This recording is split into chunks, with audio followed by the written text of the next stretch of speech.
In 1953, Elise Rayner lived in Five Keys, New Mexico with her parents, Audrey and Gerald, and her younger brother, Christian.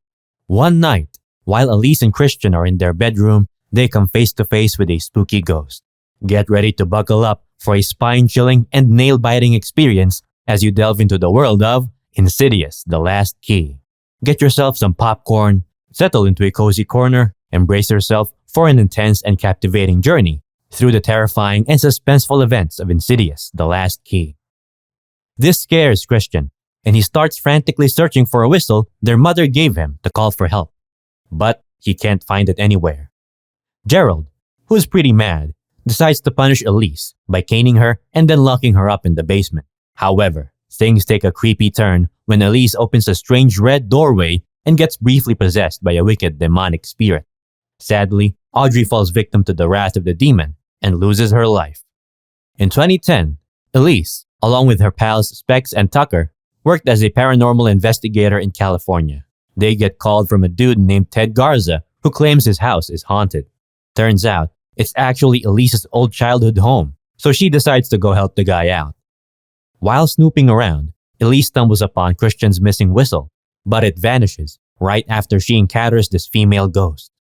She spills the beans to Specs and Tucker, telling them she had seen the spirit back in the day when she was just a kid.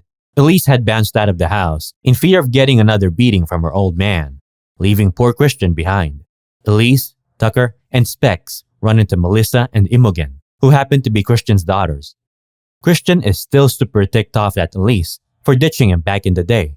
Elise wants to make things right, so she hands over a photo of the whistle to Melissa and tells her to show it to Christian.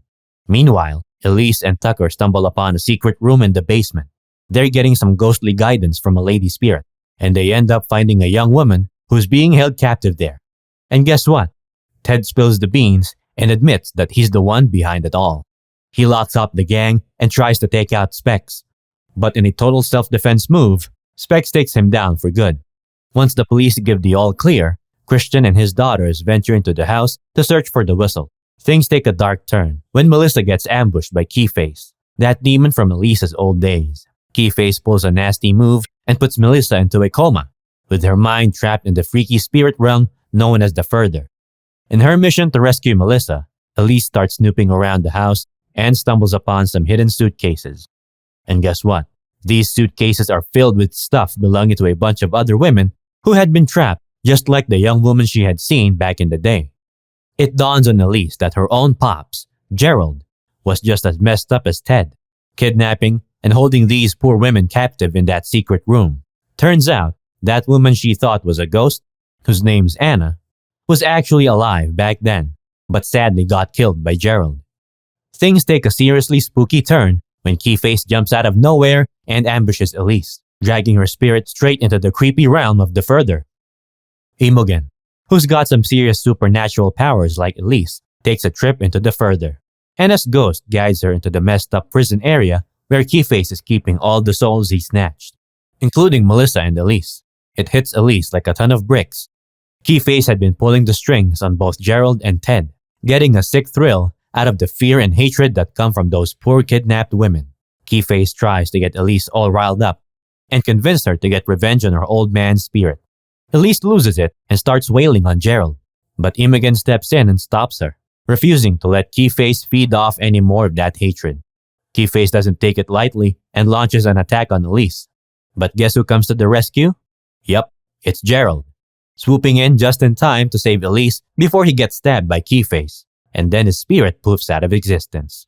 Keyface goes and stabs poor Melissa, and her physical body starts to go downhill fast. That sneaky demon then tries to take over Elise's body. But wait, Elise whips out Christian's whistle and gives it a good blow. And guess who shows up?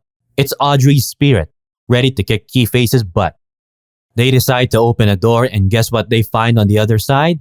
It's this young dude named Dalton Lambert. Oops, they realize they picked the wrong door, so they just leave it open and go searching for Melissa. And guess what? Melissa's spirit slides back into her real-world body, saving her life. Elise takes the chance to make peace with her mom's spirit, and she and Imogen make their way back to the real world. When they meet up with Christian, he forgives Elise, and they have a heartwarming reunion. While catching some Z's, Elise has this dream about Dalton and this creepy red-faced demon. She wakes up to a phone call from Lorraine, who's got a favor to ask. Turns out, Elise had helped out Lorraine's son back in the day. And now Lorraine's grandson, Dalton, needs some of that same help. Elise is all in and agrees to lend a hand. We hope you had an unforgettable thrill ride exploring the chilling realm of Insidious The Last Key, the 2018 horror thriller that had us gripping our seats, shrieking with terror and craving for more. Until we meet again, brace yourself for more spine-tingling adventures that will keep you on the edge of your seat and make your heart race with anticipation. Stay ready for more bone-chilling tales that will leave you with an unforgettable sense of suspense.